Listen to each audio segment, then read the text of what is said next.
We are in a scary and uncertain time, both as individuals and as a faith community. The COVID-19 crisis has pushed each of us behind closed doors into our own personal sanctuaries and away from community, at least in a physical sense. Because now our connections are held together by telephone cable, cell phones, and Wi-Fi. Behind these closed doors, we find ourselves spending parts of each day taking in the news, seeing how the pandemic has spread, how many new cases have arisen since the last time we checked, how many people have lost their lives, how many more people are at risk. One pastor describes this new routine as checking to see what death has done. The news paints a grim picture of the present and by extension of the future. And in the uncertainty, we are left to wonder what our world will look like when it's all over. Who and what will be left standing? Who or what will be gone from our lives? I think it's obvious that whatever was normal when the crisis began will not be the normal when the pandemic is just a memory.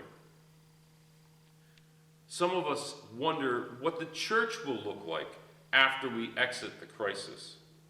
We wonder what type of challenges we will face when we are finally opening our doors again. I think it's clear that through all this, all of us are experiencing grief on some level. We can be grieving the loss of routine in our daily lives. We can be grieving the loss of a job or of our livelihood.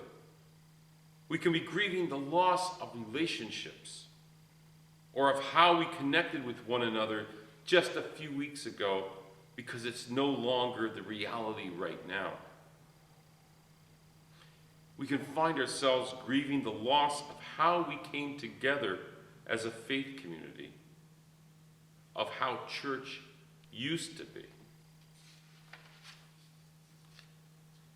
In this grief, at a time when we need comfort and assurance and support, community, at least the community we are used to, is hard to find.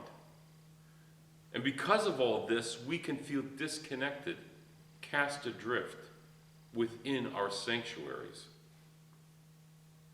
When we are asked, even ordered, to keep distance, to go into isolation, then feeling alone, despairing alone, is an understandable byproduct. It is in this time when we find ourselves among those at the foot of the cross, left in the dark and in the silence, lamenting the death of the old way of life, the old way of being. Today, the foot of the cross is exactly where we find ourselves.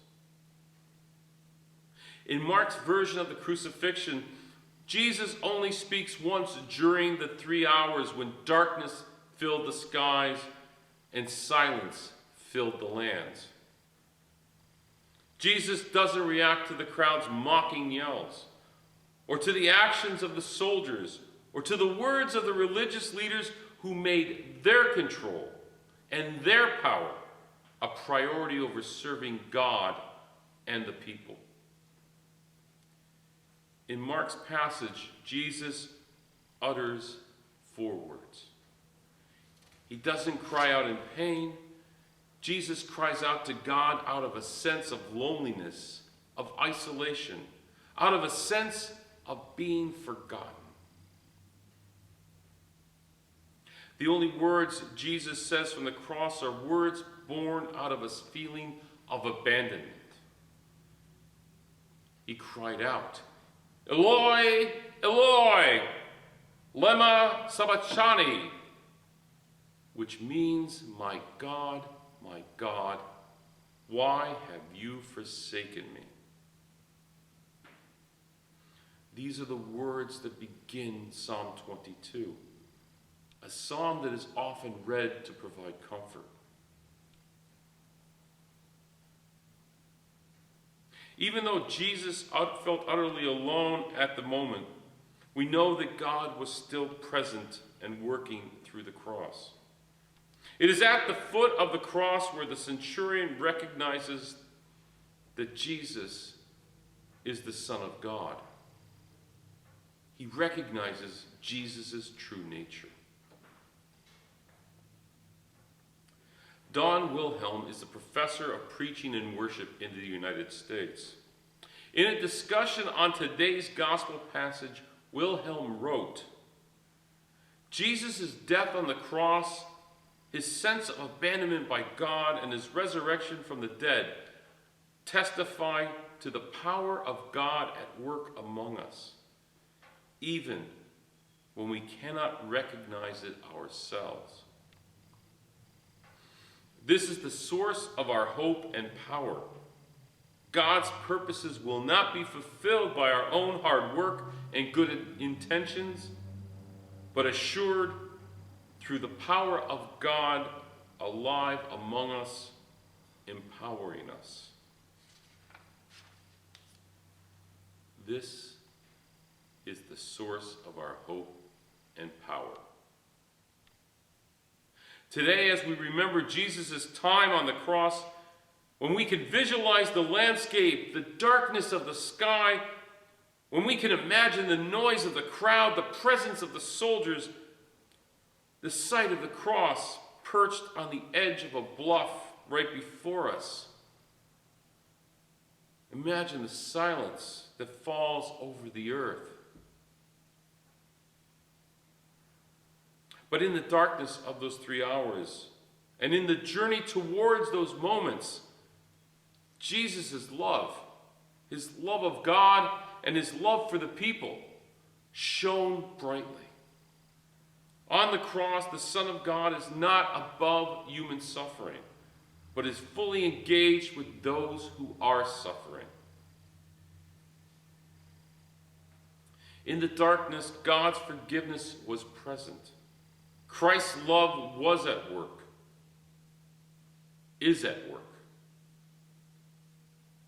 From the darkness, we are made new. And in this newness, we are called into relationship with God and with one another. James Goodloe is the executive director of the Foundation of Reformed Theology. Goodloe once wrote that Jesus suffered the loneliness of feeling forsaken by God so that we will not have to. Jesus died and lives again to be with us and to have us with him. This means that we do not have to ask, why has God forsaken me?